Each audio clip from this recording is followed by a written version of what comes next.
Assalamualaikum warahmatullahi wabarakatuh. Izinkan saya mempresentasikan hasil penelitian saya yang berjudul Perlindungan Hukum Terhadap Hak Calon Pekerja dalam Masa Percobaan di PTX Startup ditinjau dari Undang-Undang Nomor 13 Tahun 2003 tentang Ketenagakerjaan, Junto Peraturan Menteri Ketenagakerjaan Nomor 6 Tahun 2020 tentang Penyelenggaraan Pemagangan dalam Negeri, yang disusun oleh Nur Alia Maharani di bawah bimbingan Dr. Haji Rini Irianti Sundari SH MH.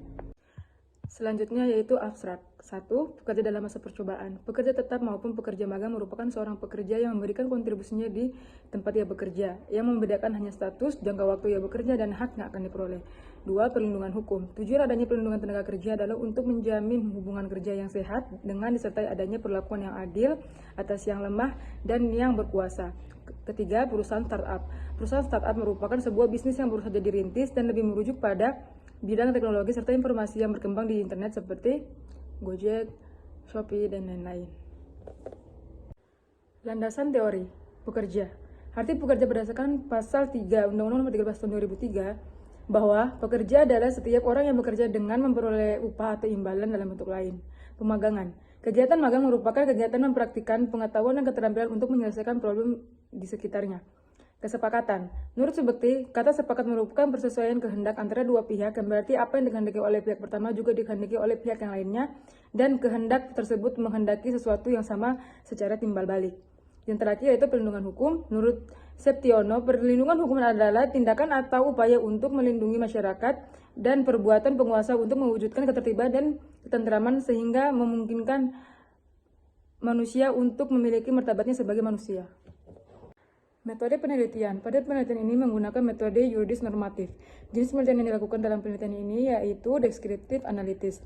Bahan hukum yang digunakan dalam penelitian ini yaitu bahan hukum primer, sekunder, dan tersier dengan menggunakan teknik kepustakaan. Teknik analisis data yang digunakan dalam penelitian ini menggunakan teknik deskriptif kualitatif dan dalam penarikan kesimpulan menggunakan metode deduktif. Hasil penelitian dan pembahasan. 1. Bentuk kesepakatan antara perusahaan startup PTX dengan calon pekerja berkaitan dengan pelaksanaan pekerjaan. Hubungan antara pekerja dan perusahaan dalam menjalankan hak dan kewajiban menciptakan hubungan kerja antara kedua belah pihak tersebut. Bentuk itikat baik perusahaan terhadap pekerjaannya yaitu memberikan imbalan sesuai dengan beban kerja yang diberikan, di mana hal itu berdasarkan atas kesepakatan kedua belah pihak.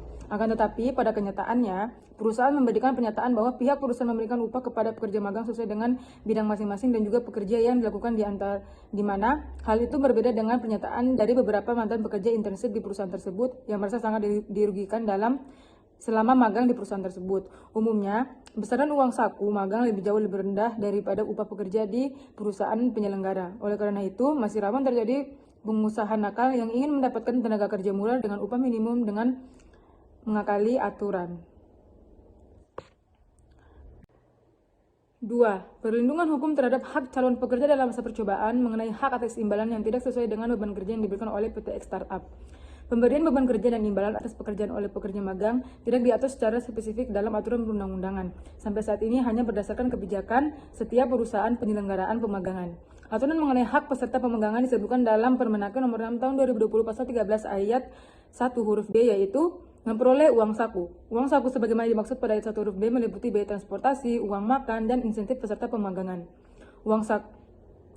Pada tahun 2021, mantan pekerja magang dari PTX Startup tersebut menyampaikan pernyataannya mengenai kekecewaannya terhadap perusahaan tersebut dalam hal memenuhi kewajibannya terhadap pekerjanya, yang pada akhirnya hal tersebut memberikan kerugian bagi PTX tersebut.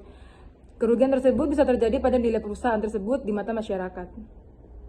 Yang terakhir yaitu kesimpulan. 1. PTX Startup memberikan imbalan uang saku yang tidak sesuai dengan beban kerja yang diberikan kepada calon pekerja dalam masa percobaan dan juga tidak sesuai dengan yang ditawarkan oleh website resmi perusahaan tersebut serta kesepakatan yang telah disepakati oleh kedua belah pihak.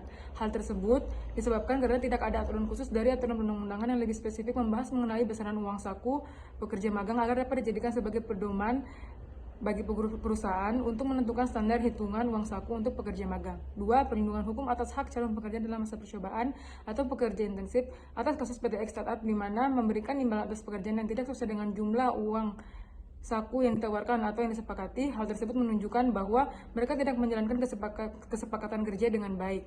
Dan juga menurut menulis, dapat dikatakan bahwa masih terjadi kekosongan hukum karena belum adanya aturan undang-undangan yang membahas rinci mengenai hitungan besaran uang saku bagi pekerja magang, di mana hal ini hanya bisa berdasarkan dari kebijakan perusahaan masing-masing melalui perjanjian kerja atau kesepakatan kerja antara pengusaha dan pekerja internship. Wassalamualaikum warahmatullahi wabarakatuh.